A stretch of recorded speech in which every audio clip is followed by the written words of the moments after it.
জীবনের 40 বছর 50 বছরের জীবনটা শেষ করে দিলা। এই 50 বছরের জীবন তো তোমার জীবনটা সুস্থ ছিল, ছিল কিনা? কোন দিন এরকম মাথায় গামছা বাঁধে আল্লাহর ইবাদত করছো যে আল্লাহ তো শুকরিয়া আদায় করি, সেজদায় নতশীল, শুধু সেজদা দিছো আল্লাহর, যে আল্লাহ আমার এই 50টা বছর এত শান্তিতে রাখলা, এই জন্য সেজদা দিলাম। কদিন দিছো? একদিনও তো দাও নেই, একদিনও দিছেন? আল্লাহ এত সবল সুস্থভাবে আমাকে রাখলো, একদিনই কি আলহামদুলিল্লাহ ইচ্ছায় বলছি আল্লাহর কাছে? 2 রাকাত নামাজ বেশি পড়ছি যে একটু সেজদা দিয়ে একটু আল্লাহরে বলি, আল্লাহ আমার ভালো রাখছো তুমি? ওদিন পারো না। 50 বছরের জীবনে পারো না, 7 দিনের জীবনে একটু কষ্ট দিছি, আরে গামছা বাঁধে দিয়ে এমন মানুষের দেখাও যে আমি অস্থির হয়ে গেছি, ব্যথায় অস্থির।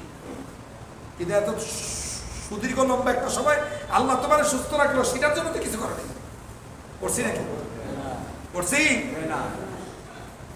এই জন্য অসুস্থতা থাকার আগেই সুস্থতার জন্য আল্লাহর শুকরিয়া আদায় করতে হবে বেশি বেশি। অসুস্থতা আসার আগেই সুস্থ জীবনের জন্য আল্লাহর কাছে শুকরিয়া আদায় করতে হবে। আমরা সবল সুস্থ, সালাম আলাইকুম, আমরা সবল সুস্থ নাকি? আলহামদুলিল্লাহ, আলহামদুলিল্লাহ, আলহামদুলিল্লাহ। মুসা আলাইহিস সালাতু ওয়াস সালামকে আল্লাহ বলছিলেন, মুসা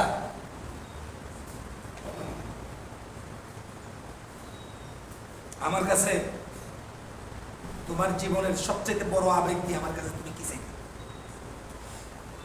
আমার কাছে আবেগ পূর্ণ চাওয়ার জন্য কি চাইতে তোমার, এমন কি আবেগ আছে? উনি বললেন যে আল্লাহ আমার আপনার কাছে আমার দাবির আমার সবচাইতে আমার প্রিয় দাবিটা হলো এটা, যদি চাইতাম আপনার কাছে এই দাবি নিয়ে চাইতাম যে আল্লাহ আমার জীবনটাকে তুমি সুস্থ রাখো, আর কিছু চাইতাম, এটাই চাইতাম। আমরা বিদেশিলাম তো একটু দোয়া করেন আমার নাকি? দোয়া করেন। দোয়া তো আমি ভাই এমনিই করি না, তারপর যে যে তো গত বছরও দেখছি। হ্যাঁ, এই জন্য প্রিয় ভাইরা আমরা সকলে সুস্থ আছি, কিন্তু আমাদের মাঝ থেকে আমাদের এলাকার একজন মুসল্লি ছিল, আমাদের একজন ভাই ছিল, নাম কি যেন বলে গেছে, মুসলিম হাওলাদার সাহেব, কালিমুল মউত, বিদ্যুৎ দুয়ারে। তার জন্য দোয়া করবো, আল্লাহ তাকে শেফায়ে আজেলা কামেলা দান করুন। সম্মানিত উপস্থিতি, আজকে আমি আমার সময়টা নষ্ট করে আছি, আমি আরেকটা রুগী চাইতে গেছি। আমাদের আমি শেখ নজরুল ভাই খুব অসুস্থ মানুষ, আল্লাহ দিনের জন্য ঘটে গেছে, উনি ওনার জন্য একটুও করেন নাই, এই অ্যাক্সিডেন্টটা আল্লাহ দিনের জন্য হয়েছে। কাল হাসরের ময়দানে তার জন্য বিশাল একটা মুক্তির উসিলা হবে, এটা আমার বিশ্বাস। উনি সাংগঠনিক প্রোগ্রাম করতে গিয়ে উনি অসুস্থ হয়ে গেলেন।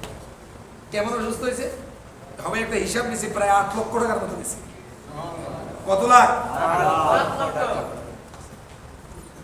এখন তিনি এখনো দাঁড়াতে পারেন। আজকে ঢাকা যাবেন, এই জন্য দেখতে গেলাম।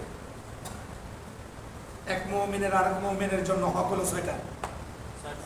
কয়টা? 6টা। এক মুমিনের জন্য আরেক মুমিনের হক কয়টা? 6টা। এক মুসলিমের জন্য আরেক মুসলিমের হক হলো 6টা। মুমিনের জন্য মুমিনের উপর হক 6টা। হাদিস কিন্তু দুগা, কিন্তু একে। 1 নম্বর হলো, আমরা শেয়ার করেন, আমি ভুলে গেলাম, মেশকাতের হাদিস আছে, কিতাবুল ইমানের হাদিস, কিতাবুল আদবের হাদিস, তুমিও ঘুরছো মনে হয়, ওই তুই মনে হয় জগৎ আছে। এক দাখিলে পড়ো না কথা, পরীক্ষার্থী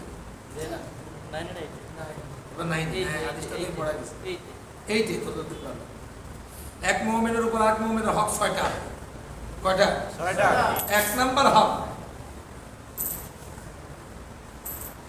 ইয়াউদু ইজা মারিদা।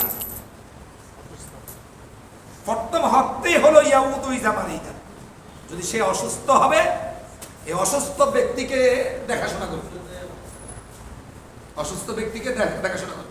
এক মুমিন এক মুসলিমের একে অপরের হক, প্রথম 6টা হকের মধ্যে প্রথম হকটাই হলো অসুস্থ হলে তাকে দেখাশোনা করবে। আছে কোনো খবর? আমার বাড়ির পাশে একটা লোক মরে যাচ্ছে, কারিমুল মউত, দেখতে গেছেন? এই যে মুসলিম হাওলাদার দেখতে গেছেন আপনাকেও? অনেকে গেছে, অনেকে যায়নি, ঠিক না? কিন্তু যাওয়া উচিত ছিল, সবাই যায় দেখে আসা উচিত। ছিল না। রাসূলুল্লাহর হাদিস হলো এক মুমিনের বা এক মুমিন, এক মুসলমানের বা এক মুসলমানের হক হলো ছয়টা, এর মধ্যে প্রথম হক হলো অসুস্থ হলে থাকে, অসুস্থ হলে থাকে দেখাশোনা করা সুন্নাত। রাসূলুল্লাহ যাইতেন, রাসূলুল্লাহ ইহুদিদেরকে পর্যন্ত আর বিতর্মীদেরকে পর্যন্ত দেখতে যেতেন। ইসলাম বুঝি ওয়াজ দিয়ে হয়েছে, তাহলে বাংলাদেশে এত ওয়াজ কই যায়, কি কই যায়? বাংলাদেশে যেইভাবে পাইকারি হারে ওয়াজ চলছে, এই প্রত্যেক জুমায় হিয়ার বলে মাহফিলের কন্দে যে বেড়া তোয়ান করে ওই বেড়া দমলাই দেয় না চাঁদা দিতে। কি কথা অসত্য না সত্য?